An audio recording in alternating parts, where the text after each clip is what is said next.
The long-standing practice of art conservation is vital to maintaining a museum or collection. But historically, the process of stabilizing and maintaining works of art through repairs and preventative measures has occurred behind the scenes. Through a balanced knowledge of art history, chemistry, and studio art, a professional conservator can identify an artist's chosen materials, evaluate the impact of time on an artwork, and correct damage. Often, a conservator employs restoration practices to bring a piece closer to its original form, removing discolored materials or filling and repainting damaged areas. Through restoration and conservation, aesthetic issues are addressed, and a work's structural integrity is prioritized to ensure it withstands the test of time.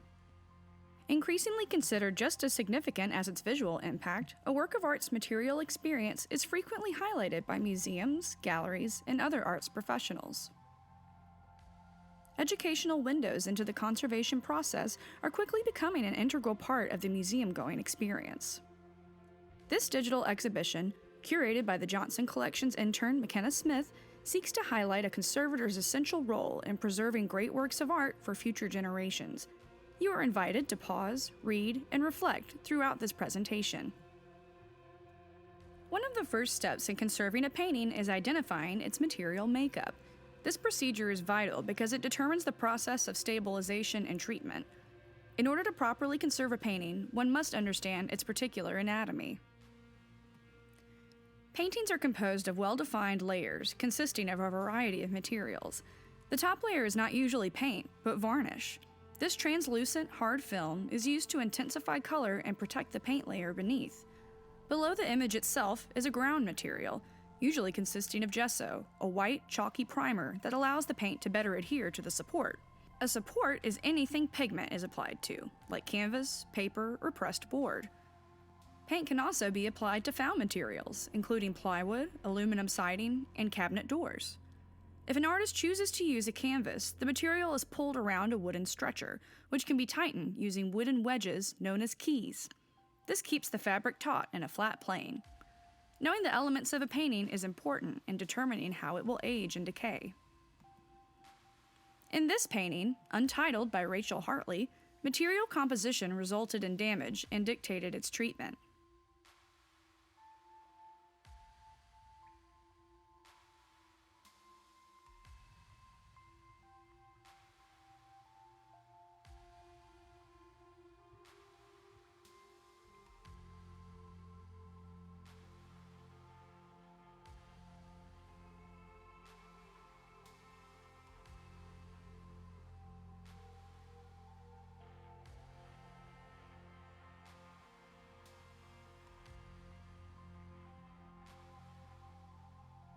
Paper is one of the most sensitive support materials.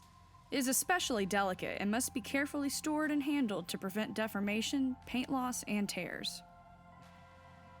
In Elaine de Kooning's The Music Party, planar deformation resulting from the paper's support is visible.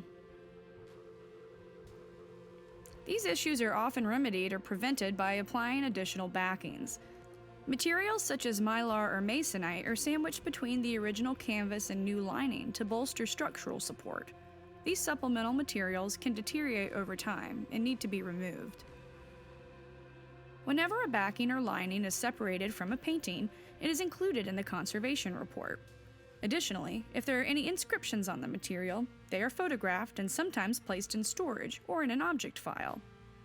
Josephine Cooper's Episcopal Church, Spartanburg, SC, is just one example of this process.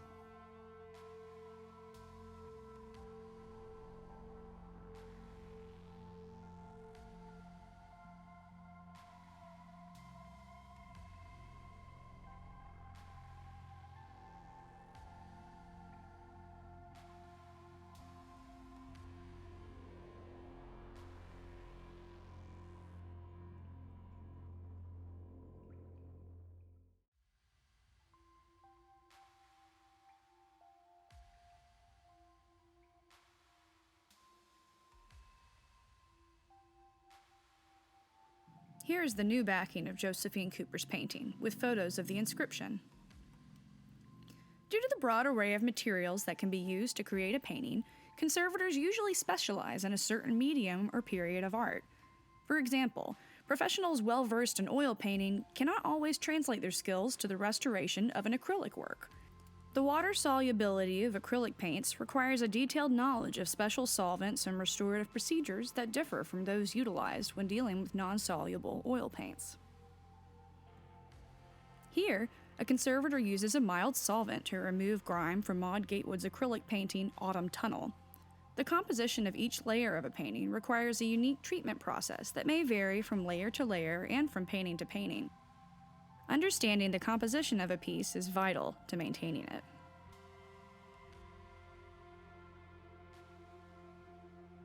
Certain materials can incur specific types of damage.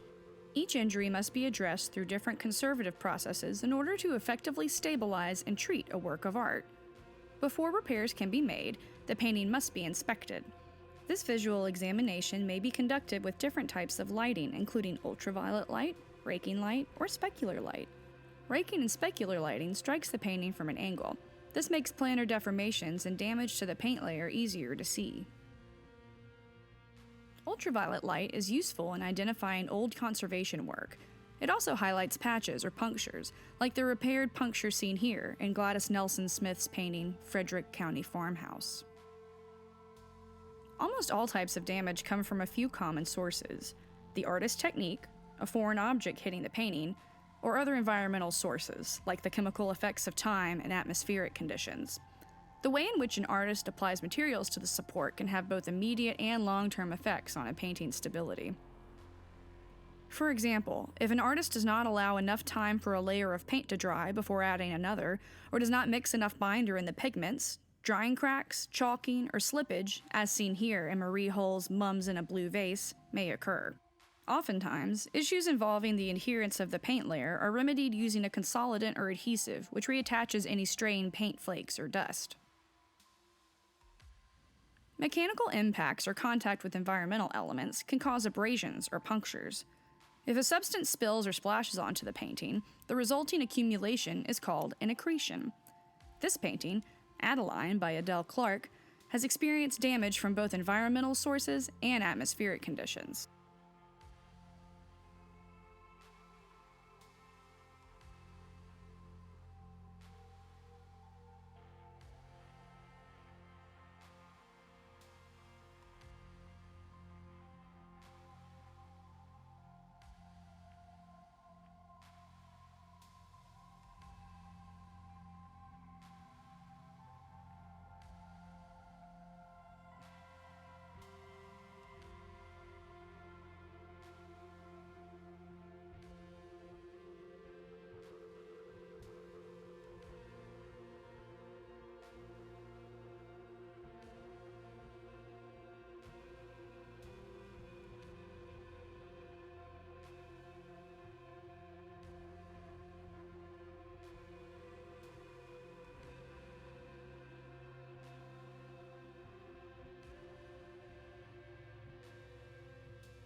Depending on where a painting is stored, atmospheric conditions, such as humidity and temperature, can cause just as much damage as physical impact.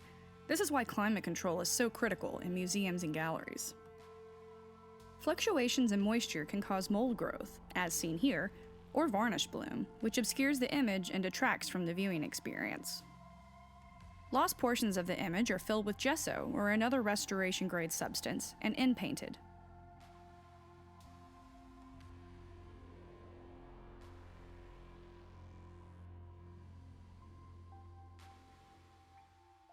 Temperature changes cause the canvas or support material to expand and contract, resulting in planar deformations, scalloping, stretcher marks, buckling, and damage to the paint layer, such as cleavage and cracking. A conservator is usually required to remove the canvas from its stretcher, readhere the paint using a wax or acrylic consolidant, and attach a new canvas lining. Notice the mylar backing and the wax consolidant here in Irma Cook's painting Young Woman Seated in a Chair with a Green Backdrop. If the painting is in dire condition, a thin layer of paper-like material, called facing, may be applied to the front of the work to keep the image together. Glenna Latimer's Victorian arrangement demonstrates various types of damage and treatment measures.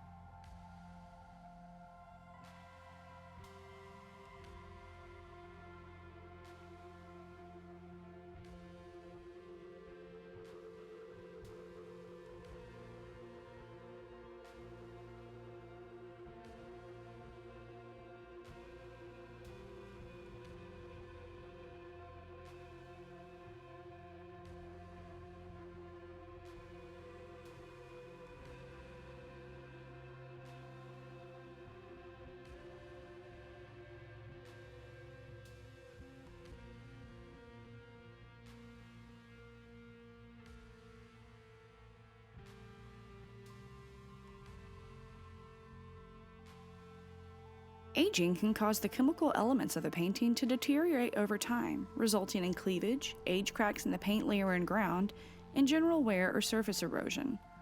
For each unique problem a painting faces, the conservator must come up with a viable solution.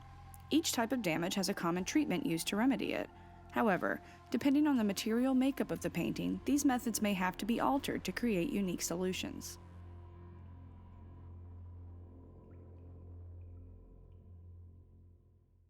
In addition to repairing damage, conservators spend much of their time cleaning paintings. Upon initial consideration, cleaning seems like a simple task. However, it requires a skilled hand and a detailed knowledge of mechanical techniques and solvents. Cleaning is a multi-step process that usually begins with varnish removal. Although the dissolution of discolored varnish can be necessary to reveal the true colors and saturation of an image, some conservators think that aged varnish is integral to the viewing experience because it speaks to the painting's age and history. The impact that varnish removal can make on an image is clearly visible in Anna Hunter's ferry across the Savannah River, embarking on the Robert E. Lee. The left side of the image is still coated with old, yellowing varnish. The right side has been cleaned and has yet to be given a new coat. In all cases, grime must be removed from the painting to prevent damage and allow for a fuller visual experience. Nicotine from cigarette smoke, fireplace ash, and general household dust can accumulate to form a layer of dirt on a painting surface. Mold often grows on paintings that have been improperly stored. If the mold significantly infiltrates the canvas, it must be removed mechanically using a scalpel before chemical solvents can be applied. When a conservator cannot identify the type of grime on a work of art, the grime is referred to as an accretion. Accretions must also be removed during the cleaning process. Because the substance is unidentified, the conservator must carefully test solvents to ensure that they can remove the accretions without hurting the painting. Each varnish or type of grime requires a different solvent, including ethyl alcohol, gelled water cleaning systems, or acetone. Human saliva is one of the most valuable cleaning materials, as it contains an enzyme that effectively breaks down dirt with minimal harm to the painting. This portrait of James Weldon Johnson by Laura Waring had a serious mold problem that was almost exclusively remedied by human saliva.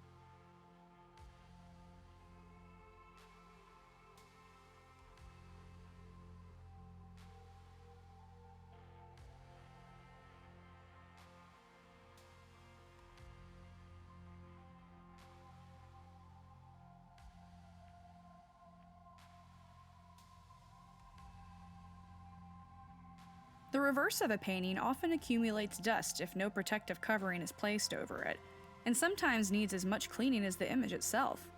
Additionally, if an old backing has been removed, old adhesive or remaining materials must be scraped off using a scalpel, as seen here on the reverse of Margaret Law's painting, Making Grape Wine. Let's have a look at the front of the painting. It is imperative that any cleaning or rehabilitation be made exclusively by a trained conservator. Otherwise, damages may be compounded during the restoration process. Conservation is an ongoing process. Thus, most paintings have been at the hands of multiple conservators. Usually, previous treatment can be identified through conservation records or by examining the object itself. One may find fibers left behind by cotton swabs, as seen here, or spy areas of mismatched fill or overpainting. UV light is useful when examining past conservative work. Its rays easily highlight old inpainting, a process in which a conservator paints areas of loss with restorative grade pigment. UV light pinpoints areas on this work by Nora Houston that have been previously retouched over a layer of varnish. The restoration paints do not fluoresce and appear dark against the luminous original image. Once previous conservation efforts have been discovered, the current conservator must decide whether the changes are in good condition or if they are detrimental to the painting. In the case of the latter, the old materials must be removed. It is paramount that all restorative grade materials be reversible. Occasionally, the removal of old materials sometimes yields pleasant surprises, such as an additional painting or underlying sketches, like in Marie Hull's painting, Ducks.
Although some old materials may retain stability, they may need to be removed due to being overdone in a way that sacrifices the viewing experience. In-painting or retouching may not match the color of that area, or a varnish may be too thickly applied or give off too much of a sheen, as is the case in this painting by Margaret Law. Patching, intended to mend holes in a painting, may have been applied in a way that was not sustainable or caused deformations that impede the image. In some cases, a former conservator may have harmed the painting during treatments. For example, impasto may have been crushed from handling during treatment or overuse of the vacuum table, as seen in this detail of Blondel Malone's painting, A French Port. Over time, the damage may have compounded and required special care while the painting was being restabilized. The common efforts of conservators are rooted in a code of ethics outlined by the American Institute for Conservation. However, there are still varying perspectives among conservators, especially when it comes to the degree of restorative work that should be involved in treatment. Sledding, by Adele Clark, serves as a good hypothetical of this point of contention.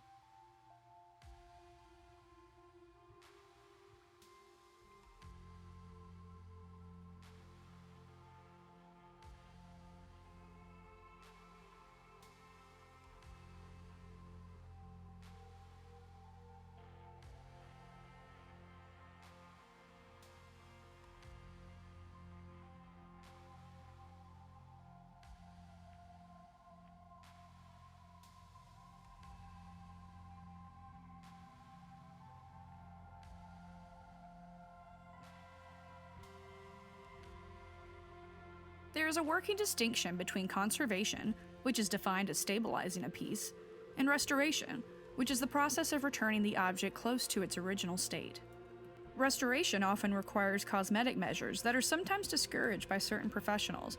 However, stabilization and treatment are always the #1 priority of conservators. These skilled artists and scientists take on great responsibility in protecting artistic heritage and maintaining all works of art for future generations.